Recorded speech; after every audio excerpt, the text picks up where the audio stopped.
Pick the Nintendo Shack and pray. Frederick from Fire Emblem Awakening says, yo.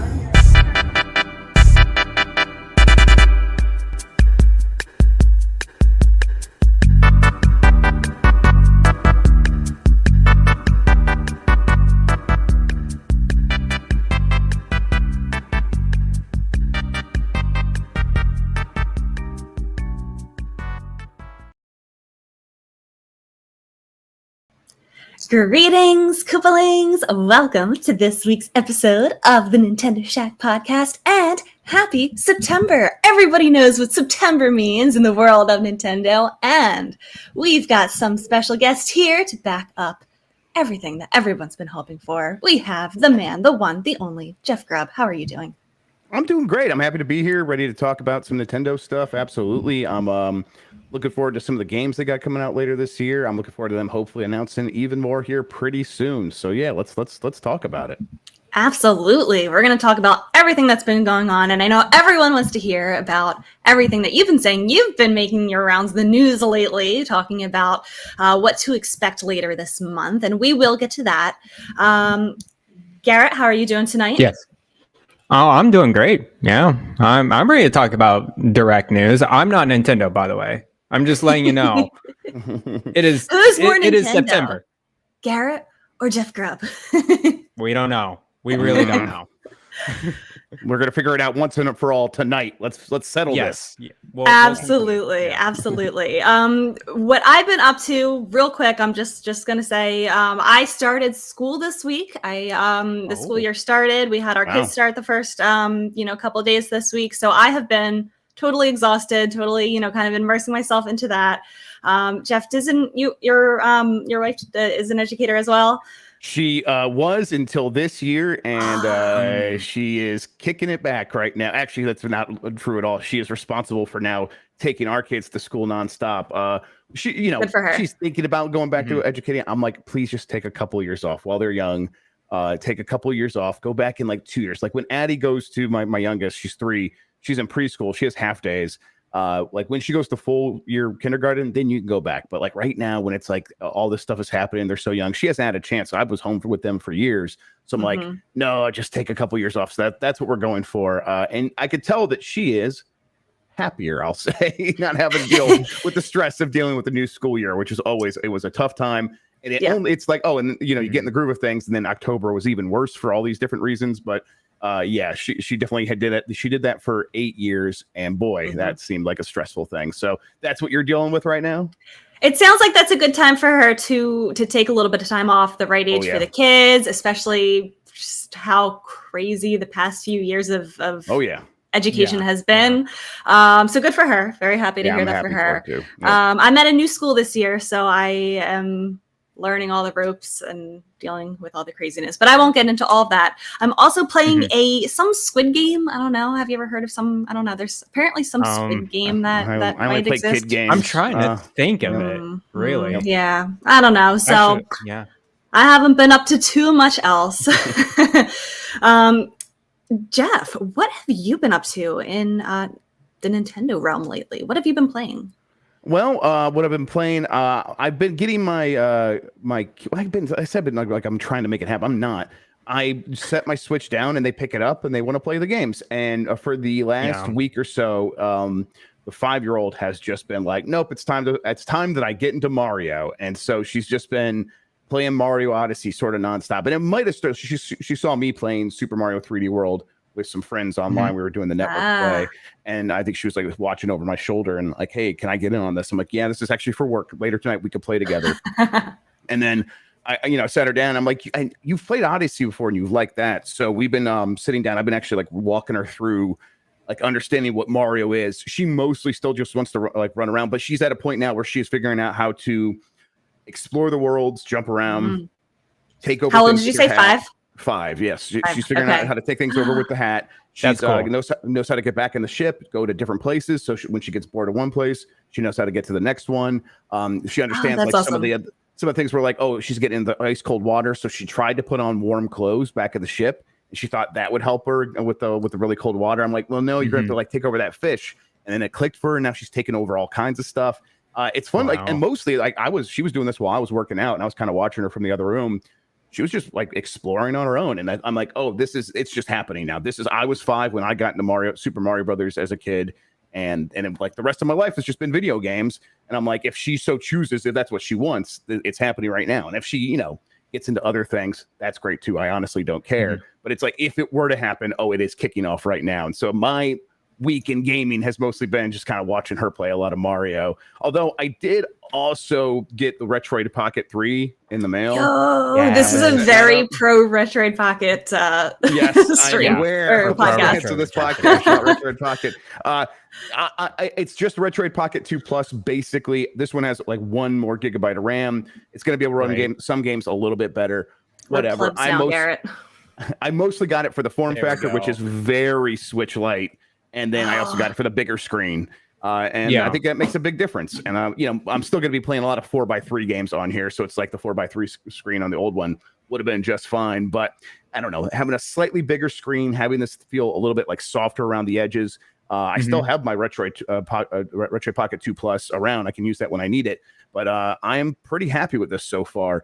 I know there's been a lot of conversation about this one. I think that the scrutiny of this device is warranted. I think it's like a kind of scrutiny that would, if you were to apply it to all of the other handhelds that come out of China, you would probably discover very similar issues. It's just that Retroid has been so consistently good in the past that when they do sort of make a flub like one of these other companies, it stands out that much more. So, at $120, I think that is what I paid for this thing. I'm really happy with it so far. Yeah, it's just only like $20 more than Retroid Pocket 2 Plus, which is pretty good. And doesn't it feel really well? Like it feels like a Switch Lite. It does. It feels super professional. I mean, the Retroid 2 always felt professional too, but this does feel like almost like a Nintendo product. It looks like one from, just waving it around the screen. I mean, they got the same sort of things in the back. They are not trying to hide it at all. Absolutely. And it's, it's a little bit smaller than a Switch Lite, but that's kind of nice too. Like this is way more pocketable than any Switch thing. And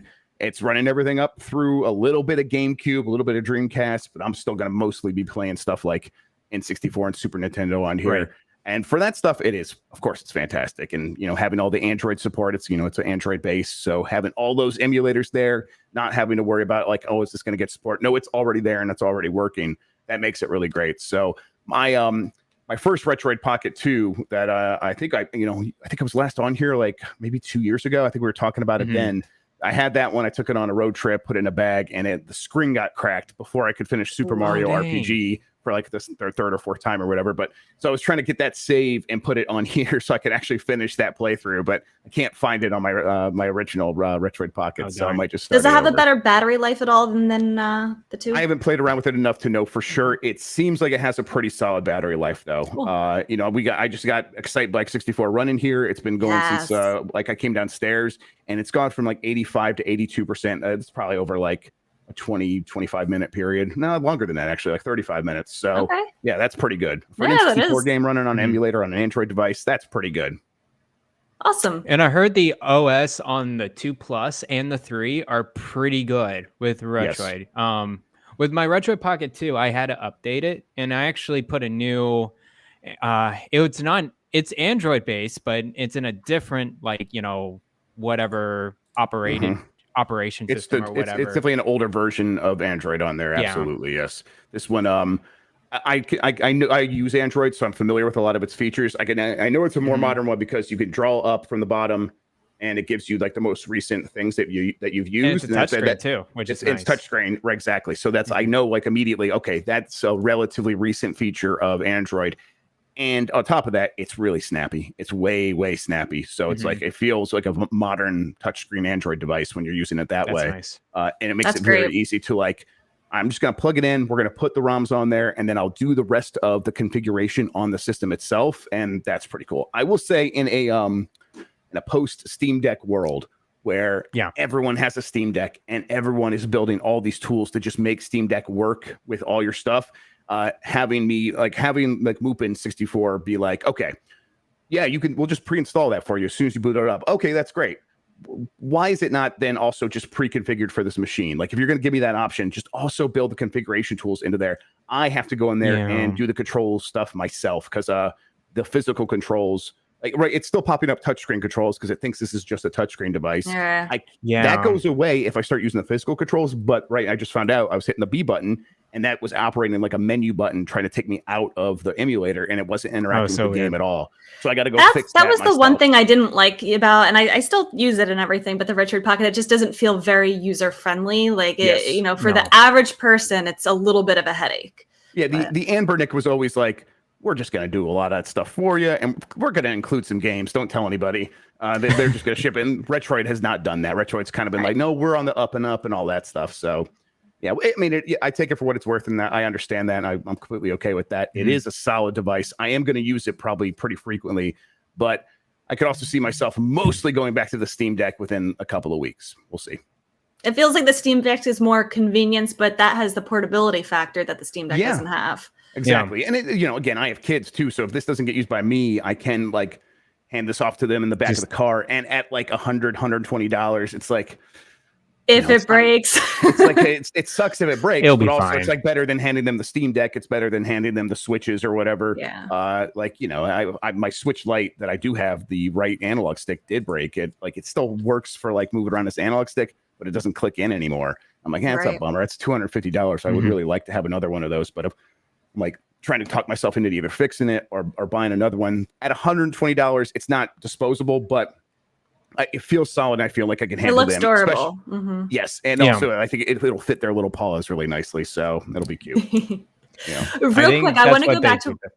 Yeah. No, go for it. I was going to say, going back to what you were saying about your kid playing Odyssey, you made me think about how you said she was putting on the warm clothes to jump into the water. You got to get her playing Breath of the Wild, because that's the kind of logic that applies there. Honestly, I was like, we started talking. I was thinking about that, and you talk about the teaching, and I'm like, I know that you're big into Zelda, so I was wondering, like, when did you get into Zelda as a kid? Because I'm like, I bet there's like something there that would really, like, just as a little girl, that would just like whisk her away. And I'm like, I wonder. I was playing it at that age. Yep. Okay. And I started with my dad. He played A Link to the Past with me, and then Ocarina of Time. Yep. Play it with her. When she was born, 2 months. Let's see, she was born in January and in March. So 2 months later, Mike Minotti guy had to go to GDC, and because I just had a kid, I got to stay home, and they sent me a Switch to review in 2017. Nice. With Breath of the Wild. And so the first couple months of her life is just laying on the floor next to me, and I'm laying with her on the floor, just showing her Breath of the Wild for hours at a time, because she can't go in. She's a little blob. She can't do anything. So she's like watching the flickering lights or whatever. And that was definitely the first few months of her life. So we'll see if that left any impression. I love it. I will show her Zelda soon and see what she thinks. I'll be very interested.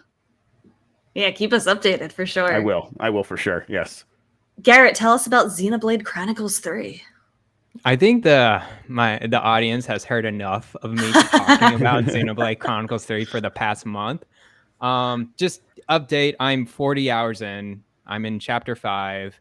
It's still, like, to me, just soaking into the story and the side quests.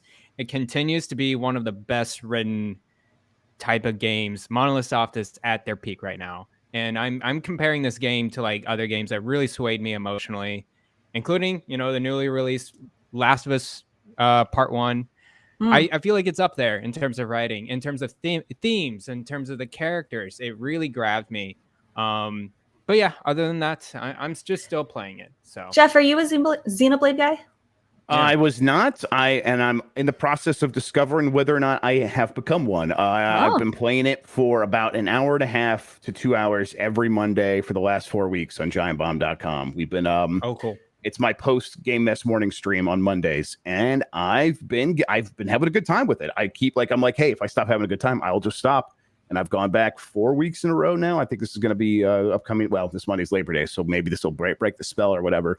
I stuck with it, and I plan to continue sticking with it. My thing is, I think I need to do a longer stretch of playing, but I promised to do so as content. So I'm like, maybe we'll find a time for me to do like a longer marathon stream or something like that, where I can spend like maybe 8 hours, like fully immersing myself in it. But I'm like really into the story and the characters and the anime. Like, it's very anime, and it's proud of it. For and sure. it does, and it's like using the elements of that in a really smart way to like to engage you with all this other stuff. It's not just there for the sake of it.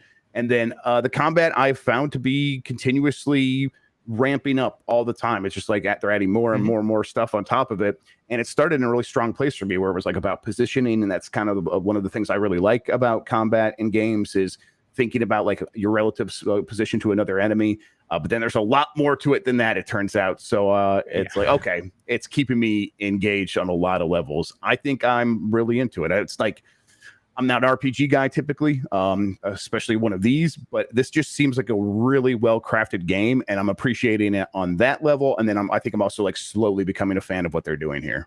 Did you say you jumped right into 3, or are you starting with 1? No, I jumped right into 3. Yes, yeah. Okay. I'm not no plans or really interest to go back to 1 or 2. I've just heard too much like, Jeff, you might not even like 3, and 3 is the best of them. So. We'll see if I get to like through this and I'm like, I need more Xenoblade, I might go back, but no, I'm happy to be here at 3. I do kind of agree that 3 is starting to be the one I recommend the most. It was Xenoblade Chronicles 1, but now just being a good time in, it's just like, yeah, it's very approachable. At least from a role-playing game, it'll demand a lot of your time, for sure. And as you said, the combat is very deep. It can be as deep as you want it to be. But I also like how it's also pretty semi-automatic. It's like an MMO where you go in and it's like, hey, if you're a strong enough level, you can just kind of like lay back and be cool, and you can just let that go along. Or you could be really into it, switching up your classes and customizing, so on and so forth with the combat. But yeah, it continues to really amaze me. I played Xenoblade Chronicles 2 earlier this year. I had some gripes with it for sure. Like, it's probably one of my lower points, but always with Monolith Soft, I love the story. So I can't wait. I heard Chapter 5 is a real banger, and I heard the end of the story is really, really good. It just ramps up to continually being better and better in terms of story beats and characters. Yeah, I just started Chapter 2, and I'm like, I'm enjoying it, but I can tell there's a lot more to like set up before they really get to what is happening here. Yeah. But other than that, of course, played the Splatfest. I know Rebecca joined in as well with me.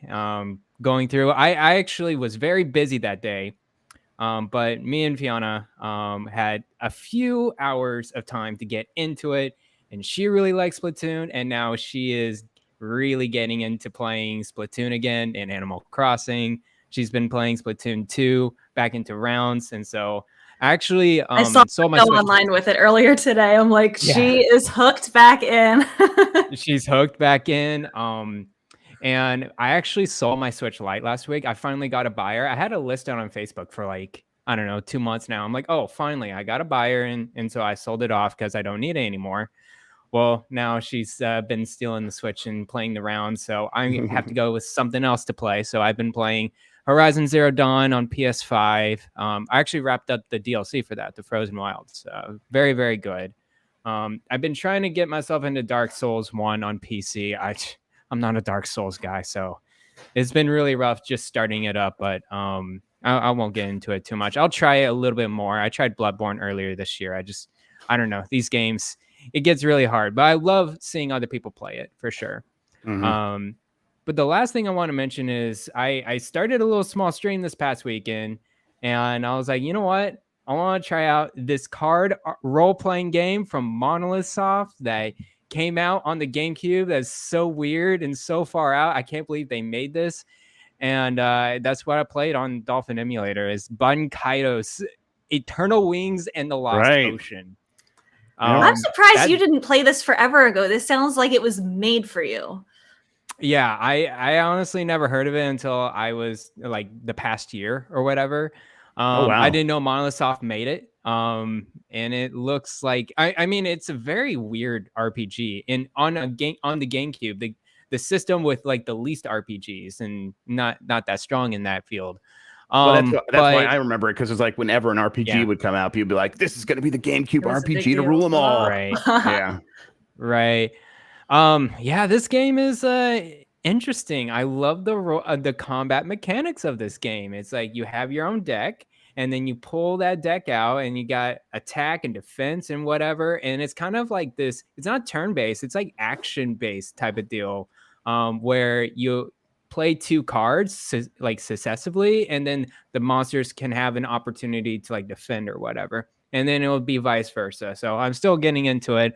I'm only about like 2 hours in, just played the introduction. The writing is super weird. I'm sure it was weird at the time, or fine at the time, but it's super weird now. It's so interesting to see Monolith Soft and their writing like evolve like so much, like over the course of 19 years. It's like, this is where they are now. It's like, wow, that's pretty cool. But yeah, that's pretty much it, guys, with all the gaming. Garrett, I need to know if you're gonna like the table turf part of Splatoon. Yes. We're gonna talk about that next week because I'm curious because I have some thoughts. Let's get into the news for this week. Mr. Jeff Grubb, there has been a lot of talk lately about some things that you said on your own podcast, The Last of the Nintendogs. Yeah. I'll tell you what, I've been thinking about it since we did it. And it's like, whenever I have a news story, whenever I have a little tidbit or whatever, I try to be like really pragmatic about it. I try to be like, okay, listen, things change, stuff happens. Let's talk about like what is planned right now. And then we do that. We start that podcast, and me and Mike had heard it at the same time. And Mike's just like, I know for sure this is happening. I'm like, God damn it, Mike, don't say it like that. Why would you say it like that? Now we have to own it. So here we go. Leave it to Mike. Yeah, now we have to own it. So yeah, listen, what I've heard is, I mean, and this is no surprise as everyone keeps reminding me, like, they always do a direct in September. I'm like, yeah, but everyone said they always do a direct in June, and they didn't do one either. But whatever. They always do direct in September, and they're doing another one this year. 100% they are doing another one of those. What I've heard is as soon as next week, but that's Labor Day weekend, or Labor Day week, excuse me.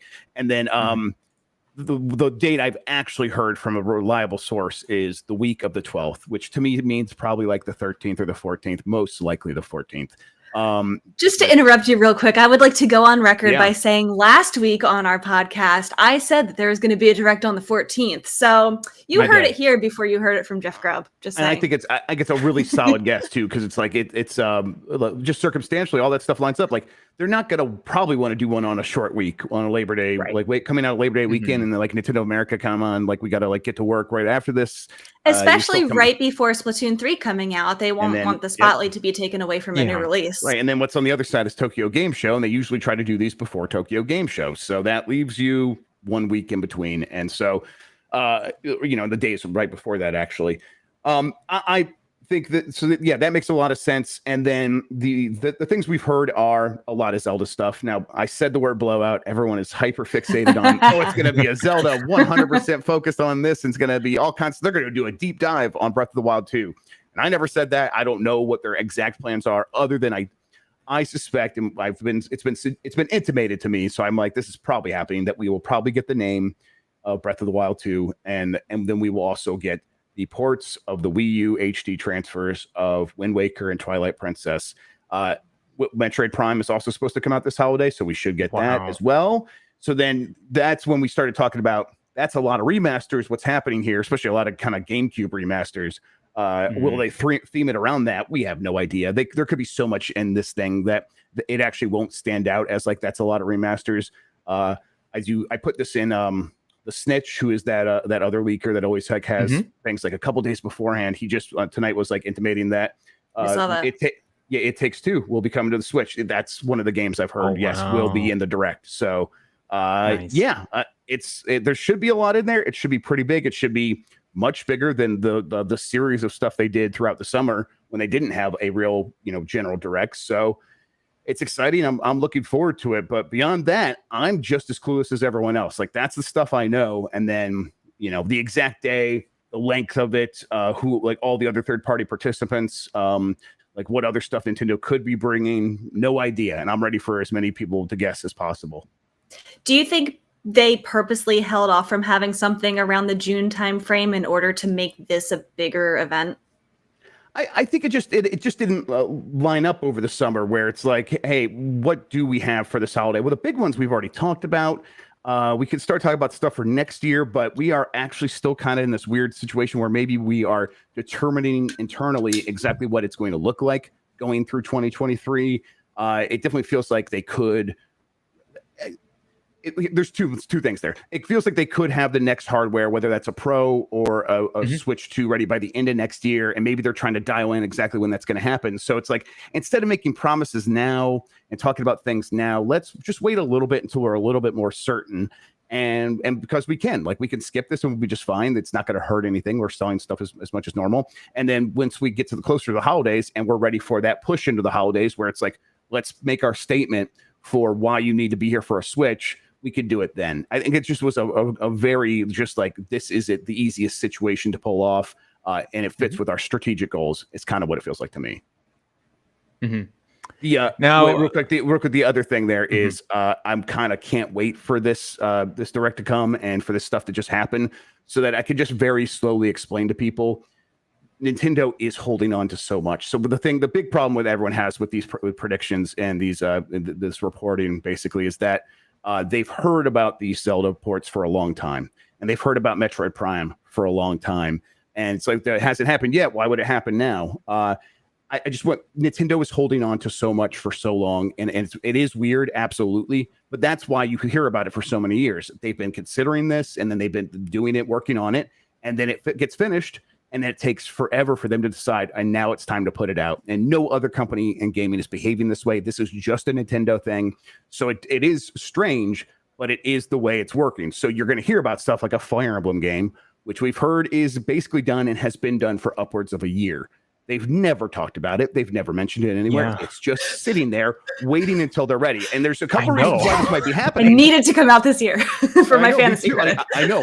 For your I think I might have it in my fantasy critic actually as well. But it's like, they do this for a couple of reasons. Probably one, they can, and they're the only company that can. Yeah. They probably also do it because, this enables them to just slowly work on their QA for one game at a time. And then when that's done, they have their marketing team work on one game at a time.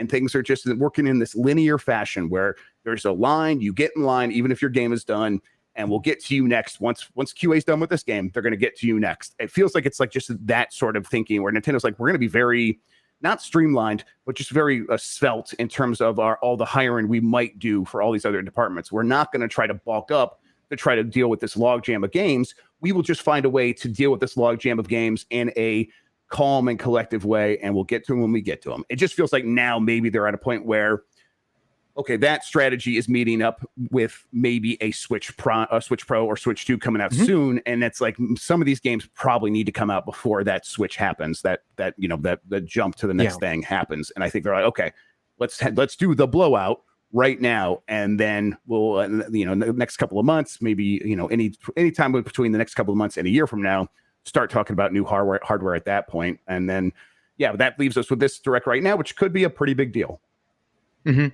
Yeah, I mean, Xenoblade Chronicles 3 is a perfect example, right? Where when they showcased it, it was ready. Like, it was full-blown ready. There's been minimal updates to that game, like, once it got released. And it got released like a month earlier.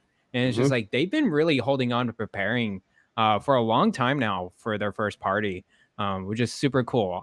Timing wise, do you think Twilight Princess Wind Waker early next year, and then imagine a Switch 2, Switch Pro or whatever late next year, along with sequel to Breath of the Wild as the target game, as the advertised game for the holiday season next year? Yeah, if I had to guess, that's generally I think what I would say is that most of their holidays is set this year. Metroid Prime is supposed to come this holiday, so then that's another one which would make if you were to try to force his Zelda into that time frame. Now, does that mean they once said they wanted to have a Zelda game per calendar year forever? I remember that. Yeah, and they've had one since then. Ever since then, they've had one per year. So it's like, will we have had one? I guess when did Skyward Sword come out? Last year, July last year. Wow. Okay. Geez. So then they're looking at it. You may be going a full calendar year since then of not having a Zelda game. So that's the one thing that makes me think maybe we do get Wind Waker and Twilight Princess together in a dual pack this year. But maybe they decided to split them up and maybe just put out one this year, one early next year, and then give us Breath of the Wild 2 at any point after that. Who knows when that game's going to be ready. But yeah, I think that there's a strong chance then that a successor of some sort for the Switch, I have no idea. The Switch 2, Switch Pro rumors have never been mine. I've never heard much about them. So it was always just a guess that late last year, up until the latest point being early 2024. March 2024 seems like the latest they would go before launching something. Yeah, sounds good. We do have some questions for you about this. As soon as people Please. heard that there might be some direct talk on the show tonight, they got their questions in. And the first one is related to the Zelda games. Hobie wrote in and wanted to know, do you think Zelda, and I know you might not know this might just be. Let's talk it out. Let's do it.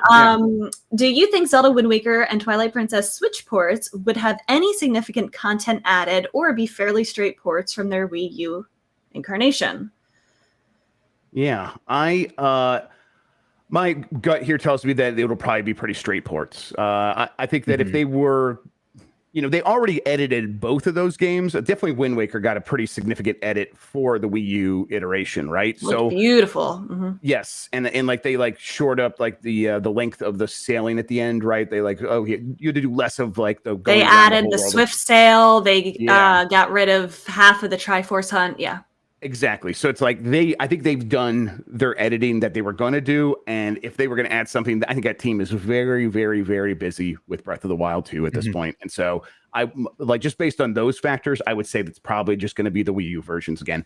That's also one of the reasons, like, I think we've been hearing from the beginning of this rumor. One of the things I was hearing is it's a dual pack for $60. You get both games together for $60. And it's like, to me, that would be great. Definitely not going to be anything new, and that I agree that would be the way to do it. I'd be very happy with that. Yeah. Nate wanted to know, people have been swearing that Game Boy games are coming to Nintendo Switch Online for months now, and all of a sudden they're saying GameCube games are coming instead. I think this might be off of a tweet that I saw making rounds today. He says, I'm tired. What's the truth? And then he added, would you rather have the remastered GameCube games or just to buy them, or have the originals ported to NSO? That's a good question. Yeah, well, what is the tweet? Like, because I've seen people asking about this as well, my DMs. I think it was Liam Robinson tweeted out, it's going to be a big month for GameCube fans or something. Yeah, of course. There's very little chance that they're adding GameCube to Nintendo Switch Online. They are only adding one N64 game per month because they think that is such a treat for us. Like it is for me, but I'm almost 40. And we're soaking it all up. Yeah, exactly. But most people are like, okay, one N64 guy. I've played this on emulators for literally 20, 25 years now. Please give me something more. Nintendo thinks one N64 game per month is such a treat. There's no way that they will be like, okay, and we're going to do the same thing with GameCube games. They're like, oh no, GameCube games are treasures on top of that you need to be paying up for, and that's what they've done with them so far. That's what they're going to continue doing with them. They're going to treat them as remasters and re-releases, games that they could charge $60 for and sell millions of copies of. That they've seen it repeatedly work out that way. So, that there's really no chance that GameCube gets added to Nintendo Switch Online anytime soon. And again, the Game Boy question is, why we heard about this? Why hasn't it happened yet? Nintendo holds on to shit for a really long time. This is what they've done for years now, surprisingly. And, whenever we start talking about that, I said they were doing that with like Pikmin, and I was surprised. And like, it's probably just Pikmin and a few other things. Since then, in the years since then, I've heard, they've done it with so much more than you would expect. They apparently have so much more stuff just sitting on the side, ready to go. And maybe at this direct, we get all of them at once, and that won't be the case anymore. But yeah, they've apparently been doing that a ton. And so if they're doing it with that stuff, I bet they're doing it with Game Boy for Nintendo Switch Online as well. And they'll just launch it when they feel like they need to fill a gap with something. And this month, right, is the month where they launched Nintendo Switch Online originally, right? So they are going to want to have people have a new reason to re-up their subscription. So maybe this is when we get it. Right. And it's worth noting that we only got the N64 games last year. You said, we're still getting that once a month trickle with it. I think it took, 2 or 3 years before we got N64 after the Super Nintendo games. So I don't know. I think they're going to milk this as long as they can before they decide to add another one. Oh, they definitely will. I love the idea of the remastered GameCube games. I love the convenience of just having the originals, obviously not having to pay for them. I think a lot of GameCube games haven't aged well, which is why we saw them get, a few of them get remade on the Wii U to begin with. I think that the best GameCube games have aged better than maybe anything else ever, but like beyond, like below that tier, That's fair. Like the 1,000-Year Door, you could play today, and it's exactly Metroid Prime as well. And but I mean, they are also remastering Metroid Prime, so I think that's like about a control thing though, mostly. But they're like, hey, should we add dual analog control to this? I bet they're probably doing that, and that's going to be the big difference. Did you hear anything about who is making the Metroid Prime remaster? Yeah, what we've heard is it's retro. It's retro. Yeah. Okay. And is that like tinkering with Prime 4 engine? I think that it's mostly just, I don't know if like exactly what the engine scenario would be. I think it's mostly just probably what Nintendo has done recently is run the games in emulators and then add stuff on top with like a special layer, a UI layer that they can interact with what's happening in the game a little bit. That's what they did with the Super Mario 3D All-Stars collection. I think that they probably have the tools and would just use that here as well. And that will enable them to do stuff like, hey, maybe HD textures, maybe stuff like the dual analog stick controls. And that would be like, okay, we can call that a day. Widescreen support, it's already there. Let's just make sure it looks good and is better than it ever was before. And yeah, call it a day. That's what I expect. So Prime Remaster, not necessarily what Prime 4 is gonna look like or feel like. Right. Yes. I would not take it as an indication of what Prime 4 is going to look like. Yeah. Cool. G-Man wants to know, with the rumors of Wind Waker and Twilight Princess coming to the Switch, he wants to know what type of amiibo would you want to have with them, if any? Oh, that's a good question. Have we had a Tingle amiibo so far? We don't have a Tingle amiibo. And you know what, as a big Zelda fan, yes, we do want a Tingle amiibo. Don't say that, Garrett. We do. No, we don't. We do. Look at me. We do. We have way 100%. Too many just links or, just it's mostly just links. I have every single Zelda amiibo. The only other ones that are not Link are usually just Zelda. And I know Tetra is technically Zelda, spoiler alert, but I would love a Tetra amiibo. Yeah. Yeah, that'd be great. Yes, that would be fantastic. I mean, honestly, I want the whole pirate gang, but yes, Tetra and then Tingle. I honestly want a Tingle amiibo. That'd be great. I love Tingle. So it's time. It's definitely time. Land, one of my favorite. What a weird little guy. Hey, I love that little freak. He's great. Yeah. And then Kyle the Pug wants to know, since today is the start of Nintendo Direct Awareness Month, what is one announcement that you would be excited to see in this Direct if it gets announced? Yeah, I mean, for me, for years, Metroid Prime is one of my favorite games, so it's been that. So I'm trying to think of something beyond that. I like if they are like, let's just say it does go like heavy on GameCube nostalgia, which would make sense. I mean, if Nintendo's aware of like what's happening with GameCube nostalgia right now, they know it's like at a fever pitch, even more so than it was ever before, and it has frequently been very high. So like if they're trying to like capitalize on that, like go back, look at see what games you could do with your partners, third-party partners, and try to bring some of those back as well. Like key to that would be like NBA Street Volume 2. I'm trying to think some other good GameCube games that I like from third-party partners. But yeah, I think they really made an effort to like say, hey, we are celebrating the GameCube on the Switch, and you are going to have to pay for these games individually. This is not a Nintendo Switch Online thing. I wouldn't care. I would still show up because I love so many of those games. Ultimate Muscle, get Ultimate Muscle back. Make it a little bit less racist, but yeah, Ultimate Muscle would be great. There you go. I just realized that the GameCube's 20 years old. What? Oh no. I know. So the age that is now entering adulthood, the age that is now buying, games for themselves, that's the console that they grew up with and are most nostalgic for. So you're right. It kind of makes sense to capitalize on that right now. If you're my age or like Mike just got into physical GameCube collecting, and it's like he's really? I feel better for that wallet. Yes, we've had conversations about this. I told him what midlife crises are, and he's having one right now, and this is how it's manifesting. He's like, he's 36. I'm 39.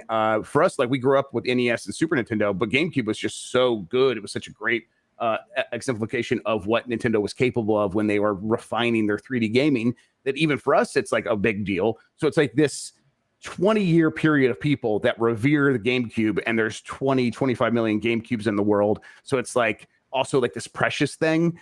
If they want to capitalize on it, there is just a lot of money to be made doing that. It's a really good point. Really good point. I would kill just to get anything more about Breath of the Wild 2. I need the name. I think I saw Medi in chat say anything that is more than just a 20-second vague trailer. I need more. I need something. I need this to be, even if it is delayed, especially if it's delayed again. Just give me something to live for, please. Yeah. They're not going to do. Okay, this is not me saying I know, but I'm like in my gut, it says, they're not going to have Anuma come out and do the thing he did last time, right? He's not going to be like, look at my slick new haircut. And also, by the way, the game is delayed. If he comes out, he'll be like, the game is delayed. Here's the name. Here's a substantial trailer. Maybe not 5-6 minutes, but maybe like 2.5 minutes. We will talk to you more again next year when we will give you the date, which is now in like the second half of next year or something like that. If that's how it goes. Maybe we are worrying for nothing, but it's Zelda, so we worry for very good reasons because we've been here a million times before. Yeah, I think I expected we've been working very hard on the sequel to the Breath of the Wild, but as you wait for that, here is Wind Waker and Twilight Princess. Boom. Trailer right there for that. Yeah, and honestly, that's probably how it goes. That feels right. That feels right. Right. It would be very cool if they also did and here's what Grezzo is working on. If they're working on, I was going to ask you, what do you think Grezzo is working on? I don't know. I would very much. I think a 2D Zelda. An original 2D Zelda. An original 2D Zelda, right? That's probably what they should be working on. I think that makes the most sense than trying to Link's Awakening was the right one to remake. That was a good choice. And if they were to take all of the work they did there and try to do another remake, none of them would really pan out as well as a new sort of 2D Zelda that is a successor to both Link's Awakening and Link Between Worlds. I think if you find that right balance between there, you got something really special, man. I would love to. Honestly, if it was just a follow-up to Link Between Worlds, give me that. Mr. Grubb, I need to ask you what your thoughts would be on a potential Zelda Dungeon Maker game by Grezzo, where they're taking the styles, kind of like you've seen me talk about this on Twitter a lot, right? This is my dream game. Do you ever see that happening? I would like it to happen. I hope it could happen. I think when my initial reaction to something like this, that sounds complicated and sounds like something that even if they were to solve the problems inherent of presenting something like that to gamers, I think they would still be most people will be this is too much for me. I hope that I'm wrong about that though, because I think that could be very, very cool. There is a lot of fun stuff that could happen with a game like that. I wonder if they could just find a way to if they could get over the problems they had with Super Mario Maker and presenting player levels to other players and make it easier for people to put together dungeons with other players' dungeons and make a whole game or something like that. I don't know. That could be very special, but I don't know. I would probably say don't get your hopes too high is what I'm trying to say. It's the only thing I've ever wanted in life. Yep. It's a good idea. Jeff, what else can you tell us before we wrap this up? What else do you think? What else do you want to tell the people? Yeah, not much. I'll just say, hey, it's going to be, if we don't hear anything, if they don't announce next week that there's going to be one, it's going to feel like a really long week, even though we're going to be coming off a holiday and people should recognize that they probably don't want to deal with making that announcement that early. But then at that point, just wait till next week, the week after that, and just take a deep breath. This is coming. It's happening. And it's even if I wasn't here saying the stuff about Zelda and Breath of the Wild 2 getting a name and the ports coming, I think that if people were to ask themselves, what do they think is most likely to be here? Right at the top of the list would be those Zelda ports. It just feels like it's time. It would be kind of wild if it never happened, right? If those games never came to the Switch, that wouldn't make any sense. They've done it with so many other Wii U games, Wii U ports that got ported from other stuff. Why would those be the two games that would get left behind? And if you start thinking about it, it's just because they were waiting for this moment when they didn't have a Zelda for this part of the calendar, and now they have this big gap where Breath of the Wild 2 was supposed to be, and it's not. So give us those games. It just makes sense. I'm very interested to hear about the new Fire Emblem game and what is that gonna be just a brand new game in the series, or are they gonna try to reimagine a previous one? Because that's what they've done in the past, is kind of this back and forth a little bit. Some side stuff. It would be interesting if they did a new one, but I wouldn't be surprised if they even really redid a GameCube, Fire Emblem game. I mean, the GameCube one, it'd be another good poll for the GameCube as well. I mean, that's a good game. I think, and this is me trying to remember, so I'm like, this might not be fully accurate, but I think this was supposed to be a completely brand new Fire Emblem game. That was what I think it's supposed to be. Yeah, that'd be cool. Yep. I don't think when was the last time that they announced a direct a whole week in advance? Isn't it usually like 1 or 2 days before? Yeah. Normally 2 days. Yeah. Yeah, 2 days for a very long time. It's been like just a couple of days before. I'm like, I feel like there was one in the last like 4 or 5 years where they announced one a week ahead of time. But like, was E3 when they returned to E3 last year, not this year, but last year. The E3 ones they announced a little while in advance. But, right, they announced that in advance. But beyond that, that's it. I think that's it. Yeah. Yeah. Okay. Well, I'm excited. I think there is. I know a lot of people are worried that directs aren't ever going to happen again or something like that. I don't think anyone needs to worry about that. Nintendo. Yeah. It was likes to mix things up. Right? It was strange this summer that we heard that, we got that report, and in May I went back and looked because it was like in May I heard there wouldn't be a direct, there would be a series of smaller events, and I said I think this is right. I don't know. I can't confirm. And then we got to summer, and it turned out no, that's exactly what has happened here. They are not going to do a direct. They're just going to give us small pieces of news all throughout, all in a variety of different ways. And while even like having a little bit of forewarning, it was still very strange to go through like, there's still going to be a direct, right? So, and then we got, we did get that partner direct, and that was a pretty good show. So I don't want to like discredit completely, but we are overdue for a full general direct, and they haven't skipped September in a very long time. So yeah, this is going to be a good time, I think. Excellent. I'm looking forward to it. Y'all should be too. Yep. Let's hit a couple other news stories before we wrap up with a few last questions for the show. A new Pokemon was revealed this week. They teased it on social media for a couple days before they formally revealed it. Its name is Grafify. I think I'm saying that right. Yeah, I listened to it like 5 times in that trailer or in that reveal thing, and I'm still like, wait, how do I say it? Yeah, Grafify. Yeah, so that sounds right. Grafify. It's a poison normal type, which is the first poison normal type ever. It's inspired by the animal eye, which I had never heard of. It's apparently some type of lemur or something like that. It has a punk type of aesthetic. It has paints on its hand that it kind of has these big bug eyes, but it isn't a bug. He has paint on his hands that he uses to like make graffiti. A lot of people thought this was going to be like a Smeargle type announcement. It wasn't. I have an important question though. Is he your son? He is my son. Everyone is being so mean to him on Twitter. They're saying how ugly he is. He is not ugly. He is so cute. I don't know. I don't like monkey Pokemon, but this is like this little adorable lemur. I think he's so cute. I love the punk aesthetic. I like him. I like him too. I think he's cool. He is cool. What do you think, Garrett? Fi or whatever the hell he's called. It's fine. Yeah. I don't know. These new Pokemon don't really interest me that much. They don't interest you. They are. This is like the best batch that we've had in years. Okay. Well, I don't know. Like he looks so weird. What's up with the hands? It has paint. With the yes, because he does graffiti and stuff.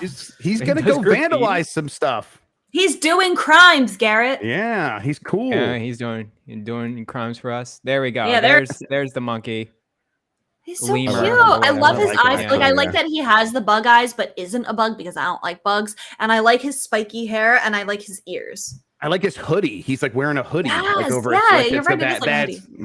Oh, it is a hoodie. Anyway. It's very cool. I wonder what he's gonna evolve to. Like, I heard just a normal, regular criminal. Y'all know that I'm like so deep. I'm like drowning in these Pokemon leaks. I like to dive headfirst into them. So close your ears if you don't want to hear it. Apparently, that is the evolved form, and there is a pre-evolution. Okay. Oh, interesting. Okay. A little baby. Wow. All right. Yeah. Take it with a grain of salt, but that's what I've heard. Fun. Anything else about Grafify? Poison and normal. What's the advantage of that? He is not weak to fighting types with how normal would be weak to fighting because he has the poison type with him. I think that negates that. Wait, I don't know if it's any like huge competitive thing, but anything with ghost, I think it's not effective against normal or something like that. Ghost types. I don't know. It's been a while since I played Pokemon. So anyways, that is interesting nonetheless, Poison and Normal. Never heard of that before. I guess is a brand new. It's the first one. It's the very first one. That's why. They like to mix it up together, for sure. I like that. Yeah, I like that they're adding new types, like new type matchings. Mm-hmm. Alive, which I love that game, guys. It sells 500,000 copies worldwide. So just for comparison, we know that the original was a Japanese exclusive. It only sold like about half of that, 270,000 units. So I know 500K might not be a lot in like the grand scheme of what we normally see with big releases these days, but that is a lot for that game. I'm glad that a lot of people picked this up.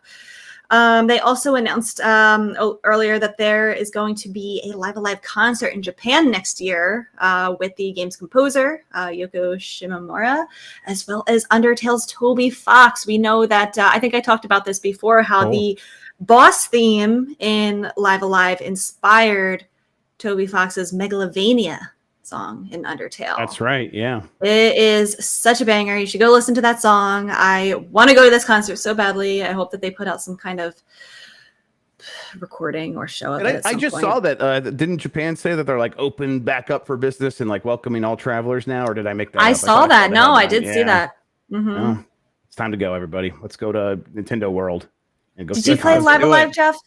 I played the demo and I intend to get into it, but I started playing Xenoblade Chronicles 3. And that'll take forever. So yeah, exactly. Take the rest of the year. I still you got to play Live Alive. I had a really good time with that demo. It's got a lot of character, and I do like the music and stuff like that. 500,000 units for that game is very strong. It's probably not going to be done selling. It'll probably have a couple more wins through like the rest of this year as it gets price reductions and sales gets promotions throughout the holidays and stuff like that. It'll get another surge when everyone's done with Xenoblade. Exactly. Yes. No exactly. joke. Yes. Yeah. And it deserves That's it. me. Jeff, it's a special game. I think there's a glare so you can't see it. But after I beat it, I went and onto eBay and bought the physical Japanese copy of the Super Famicom game because it made such an impression on me. It's so good. That's okay. Yeah. Well, then I definitely will play through it. Yes, absolutely. Mm-hmm. And then just a little word about Mario Kart Tour. If anybody still cares about that game, I don't know. They're removing their gacha elements next month. So they're still going to have monetization in it. They're getting this thing called a Spotlight Shop. I guess it's just an in-game store where players can exchange their rubies, I guess you get, for drivers, carts, gliders. So basically just the randomized element of it is being removed. When I saw this, I thought, are they going to slowly start ending support for this game? But no, the battle mode is also coming this month. I think maybe they think they can make more money of just an in-game shop at this point. I don't know. What do you guys think? The word I got when I did the story on Game this morning, and someone mentioned they think this might be due to regulation. Like it's just easier to do this than worry about what if regulation in one territory forces you to do this. And it's like, okay, well, like Overwatch is getting rid of loot boxes for a similar reason. And also just it's like people are more amenable to spending money in a shop these days than dealing with loot boxes. And also your most engaged players usually find a way of getting stuff with spending the least amount of money. And you kind of want them thinking about spending the most money. Like that's, and that's what happened in Overwatch. I think it's probably happening in something like Mario Kart Tour. So it just kind of makes sense for them. And apparently people did a data mining and found that this game has content out the wazoo that has not come out yet, like support worthy of like 2 more years at least. So it's not going anywhere. Yeah. Don't they have it? I think a couple European countries are now passing laws against these loot boxes. Belgium has it. There's definitely a few others. And like FIFA, for example, runs in those countries, just doesn't have loot boxes. You can't play FIFA Ultimate Team. Instead of creating a version for that country, they're like, well, we're just going to cut you out entirely so that we don't violate your laws. You could play a regular version of FIFA, but you cannot play FIFA Ultimate Team. So yeah, it causes headaches a little bit. Yeah. But these companies are not like changing their games because of it, except for Mario Kart and Overwatch are, and they're probably doing it for wider market reasons. They must be making so much money off of these, and I know not all of, I think you did you even talked about the mobile apps on your show this week, how I think their vision with that is changing, but they must be making a ton of money through Tour, and I think Pocket Camp is still getting a ton of, Animal Crossing Pocket Camp is getting a ton of. Fire Emblem as well. The Fire Emblem. Definitely Fire Emblem, yes. They're still getting a lot of content. they're getting a lot of content. They make a significant amount of money. They also sort of run on autopilot to a certain extent. Like a lot of this content gets made, and it's like, the content is bathing suit for characters over the summer, and that's the new content. But that gets that audience back in the games big time, spending money. And so it's like you kind of need a minimum support staff to make that happen, a minimum art staff to make that happen, and the reward you get for that isn't like as big as selling 45 million copies of Mario Kart 8 Deluxe, but it's still worth it. It's probably much easier to develop if it's just cosmetic most of the time. Exactly, but it's not so. They haven't seen such a success on mobile that Nintendo's like, and we're going to keep doing this all the time. They seem to be in the stage of like, we've reached an equilibrium where we're happy with what we have. We will probably do a few more games based on our properties, but we're not going to do another Dragalia Lost. We're not going to do another original IP for mobile from Nintendo. Like I think that experiment failed, and so be it. That's just the way. They ended Dragalia Lost just like recently. I think that's what we talked about this. Yeah, exactly. Yes, it was just like in the last couple of weeks. This is like sort of removing from this topic of Mario Kart Tour, but just I'm still so frustrated that Pocket Camp is getting all of these updates and new content, and us 30 million players who are sitting here, with dust on our islands of New Horizons. I think people would pay for it if they added chunks of items. Like, what's the point of the mobile games if it's not to like fun development for the console games? Like they're going to pay for each little individual item. All right, fine. Once they're done with that, package it all up and sell it as a fun DLC pack for people on console. At least like 1 out of every 30 Animal Crossing people did that. That's 1 million people. That's 1 million people showing up for your DLC. That's gotta be worth it. I didn't put this in the news story, but that just reminded me. I do want to shout it out. Anybody who has a modded Switch, the modding community in Animal Crossing is popping right now. Every day there are more and more mods cropping up, and they are good. I think something happened where maybe it's a little bit easier to make mods for it, but as soon as I'm done the game that I'm playing, I am diving into that because they're adding items that are from Pocket Camp. They're adding, things that Nintendo could be doing, and like these are just normal people who figured out how to do it. Like they're not even developers, they're not even pro modders or anything, and it's easy to do, guys. It's so easy. You will get more hours out of the game. I'm doing it. Do it with me. Hell yeah. Yeah. It's so sad what could have been. Anyway. Maybe next time. Maybe Nintendo will be like, man, we got to stop these modders by giving them what they want ourselves. But like, honestly, people would pay for it. Like, Nintendo should see this and see that there's a demand for it. I don't know. That's just me. If I had 30 million people with my video game, I would do everything in my power to make more money from them, but that's just me. Yeah. Yep, absolutely. That's just me. We have a few other questions just to wrap up the show. That's the end of our news for this week. TPR wants to know, what Nintendo game runs better than it has any right to? He pitches Smash for 3DS. He says it's a no-frills Smash experience with minimal corners cut, all fit into a tiny, low-powered clamshell. I love Smash for 3DS. Oh, it was so good. I actually never had a Wii U, and I was a huge Smash player, and I was really glad that they announced and released it on 3DS. Playing the demo of it beforehand, I'm like, this feels good even on the 3DS. And I remember actually, you can connect it to the Wii U and act it as a separate controller. Right. We actually did that in college. We did do that. We used the controller. And great content in there too.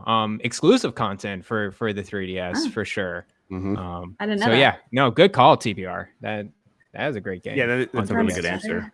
Yeah, I'm trying to think. I think I was always surprised, like going back, like, man, a lot of Super Nintendo games just ran at 60 frames per second. I think that a big part of that was just them being like, well, that's what TVs run at, so we're gonna just do that for these games and work backward from there. But still, it's like that was always nice. But I don't know. I think of like Witcher 3 on the Witcher Switch. 3 is unbelievable, man. Oh, it has no right of I remember we talked a long time about how that game's a miracle. Yeah, it's a miracle. So I'm kind of always impressed by that. Everything on cart. They put everything. That's you just could like just that's pick up that thing and not download anything else, and it'll just work. That is unbelievable. And like the amount of RAM you have available on a Switch is like really limited. And The Witcher 3 would really love as much as possible as they could possibly get. And no, somehow they still made it work. So that's really, witchcraft. It is witchcraft, says Sort of Blue. That's absolutely right. For sure. The new Monster Hunter, does that run really well? Yes, very stable. RE Engine stuff is very good on Switch, yes. Mm-hmm. The two games that I think of on Switch, Luigi's Mansion 3. Yeah. It looks so good. Like it runs great with all that animation. It's fantastic. I was going to say, honestly, Punch Out for the Wii was the ones in the same development team, same thing. The animation of that is kind of unbelievable. The fact that it looks that good, runs that smooth. Yeah. Is that an Astral Chain? The style, the particle effects, and then the action, it was very smooth, very artsy. I absolutely love that game. I'll finally play it next month, Garrett. I promise. For Halloween, I'll do it. Yeah, I still have Andrew's copy. He let me pretty much keep it, so I'm gonna do it. It's so good. XPS also brings up Doom Eternal. I remember we talked about how good that one was running. Yep, it's great. Love it. Ghost Days 99 has 2 questions. The first one is, I like this question. What is an NES game that you would like to get the Blaster Master Zero treatment? Which, if you're not familiar, he says it's a remaster with more added to it. Then they expanded the story with additional games. Let's start with that one. Contra, definitely Contra. They don't need to do new stuff with Contra. The new stuff they did do was occasionally really great, sometimes very, very bad. I just want that first Contra game again with more and maybe a little bit more thought going into how you progress through the game and the way the lives work and continues and stuff like that. Maybe make it even more. I guess maybe start the second one. Like if it's going to be like this Blaster Master Zero treatment, make the second one a lot like Contra, but maybe make the third one a Metroidvania with like Contra gameplay. I think that could be very cool. But just the same style, same look, same soundtrack, or at least a similar soundtrack. That would be fantastic for me. Nice. That's cool. Yeah. I don't know about the second part of the question with additional games added to it, but I think Zelda 1 would be like pretty cool if they did a remaster of it with slightly shinier pixel graphics to it and whatnot. Maybe fix some of the quality of life stuff. I think that would be a blast. Or even Zelda 2. What about Zelda 2? Zelda 2. Yeah. That one probably needs it more. That could be very Zelda cool. 1 deserves it more, but Zelda 2 needs it more. A great role-playing game, right? That's what Grezzo's working on. Yeah, that's what Grezzo's working Master on. Zero version of Zelda 2. I would jump off a bridge if that's what Grezzo is working on. Garrett, can you think of any others?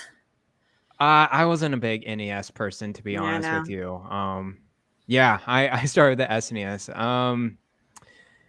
It was interesting to see Star Fox and Star Fox 2 just come out of nowhere. I want that style again of Star Fox games. At least just that type of polygon feel and just going in through that kind of chain space. I really enjoyed it at the time. So that would be cool if they had an additional stuff and kind of just tuned up the Star Fox SNES style game. That would be really cool for me. Star Fox. Do you think Star Fox could be coming back in a direct near you? I would love that, but I don't know. Have you guys played? Let me see if I can find it. Hang on. Zero? All games last played. No, X Zodiac. No. Okay. I don't know if it's on Switch yet. It is definitely on Steam. Don't look it up. Don't do anything. Just go buy it and play it. Okay. It is that much what you're talking about. X Zodiac. EX Zodiac. Ooh, just go get it right now. It's very good. Yes. Sounds good. Zodiac. Got it. Ghost Day's second question is, what is your favorite video game with a dinosaur that's not Yoshi, he specifies? Because I have Yoshi on my shirt.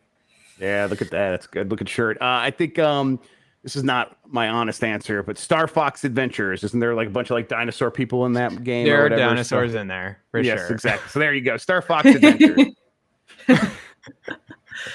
I don't know much dinosaur games. Jeez. Yeah, you do. Of course you do. There you go. Yeah, that's a dinosaur. That's not Yoshi. Yeah. That counts. Yeah. I mean, I know they're not called dinosaurs, but Chrono Trigger comes to mind with the prehistoric area. Sure. I know they're called Riptides in that. There's Turok in there. Turok. Yeah. Oh, I never played Turok, but that's a good answer. We had Turok on the voting for one of our game club things and didn't quite make it. Turok 2, actually. I'm like, man, I haven't played that since it originally came out. I would like to do that again. Yeah. That one seems fun. Yeah. Any other dinosaur games? I know. I keep like thinking of Yoshi for Nintendo, at least. Mm-hmm.